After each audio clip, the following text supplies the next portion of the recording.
Hey guys and gals, quick review of defensive zone face-offs and why we do them. This is what we normally do in the adult league. Standard face-off. Everybody just does it because that's the way we've always done it. But we end up with a center, left wing on the right side, right D on the right side of the circle, and the left D somewhere back here covering nobody, usually. Problem with this is this left defenseman is probably more in a position to tip a puck in on a shot from the other team than he is to pick up the puck and execute a breakout. Then one of the other issues is, as you see the wings heading out to their point to cover the point men, you end up with a forward up against the boards who ends up wide open. And also if that puck is won back to the point who's up against the boards, he gets a pretty good shooting lane, or he can pass the puck off the boards down low to that wide open wing which we just left when we headed out to cover our point. And still the left D is probably just going to sit there and cover no one. What we'd like to do instead is modify this D zone face-off by moving the left D up to the hash marks against the boards to cover the forward there, bring the left wing over right off the right side of the circle with the right D right next to him and the right wing on the side. So there's no change in what the center, the right wing, and the right defenseman do. The only thing that's changed is we put the left wing just on the inside of the right defenseman. The duties remain the same for those three mentioned players. Although we've changed the position of where the left wing starts out, his duty is still the same.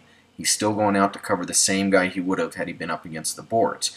Now he's just going to cut through the circle and possibly pick up a loose puck. The left D is now lined up on a forward, which he should be, and can cover him in the defensive zone.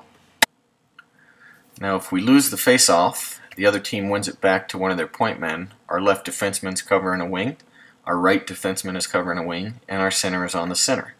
The left wing is still heading out to the point, through the circle this time though, and the right wing is still heading out to their point as they normally would.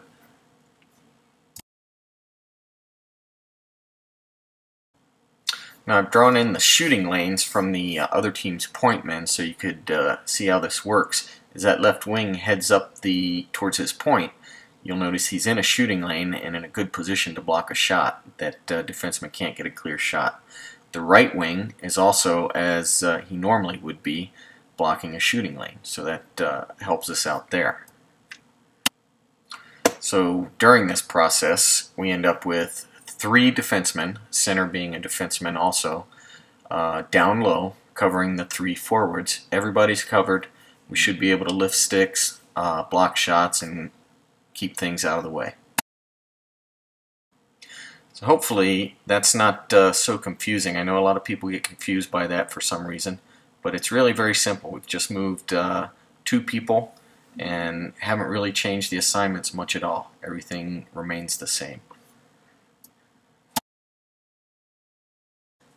Now what are we going to do if we win the face-off?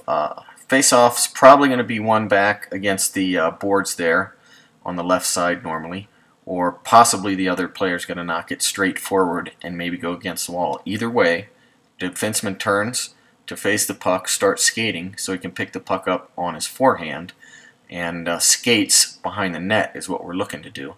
The left wing and the right wing are headed out to cover their points, and the center and the right D are covering their players just as they normally would. So while this is all happening, the left wing and the right wing, actually all the players, are looking to see whether we actually still have control of the puck. If we do, the right wing and the left wing start a right turn towards the right boards. This should get them open to pick up a pass coming up the side of the boards as the left defenseman throws that puck around the boards. You also notice that the center is down low near the top of the crease. The right defenseman is down low, just off the crease to the right side. So we have three players down low in case that left defenseman happens to lose the puck. I would say the easiest way to get this breakout done is to rim that puck along the boards, so it follows the boards, and the right wing can pick that up. Center starts going down ice, the left wing is ahead. That right wing should have options with passes for either the left wing or the center, or skating the puck, and the left D and the right D continue out of the zone and follow the play through the neutral zone and down into the attacking zone, hopefully starting an attack for us.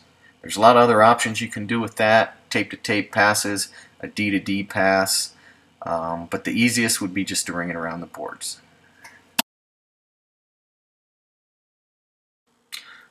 Well, that's pretty much it for the modified defensive zone face-off. I hope you guys can figure out that if the face-off starts on the other dot, you just reverse everything. We won't have to do a whole different video on that. If you have any confusion, feel free to talk to me at the rink or talk to the other Tim. And I hope you guys are able to use this during games. Hope it works out for you.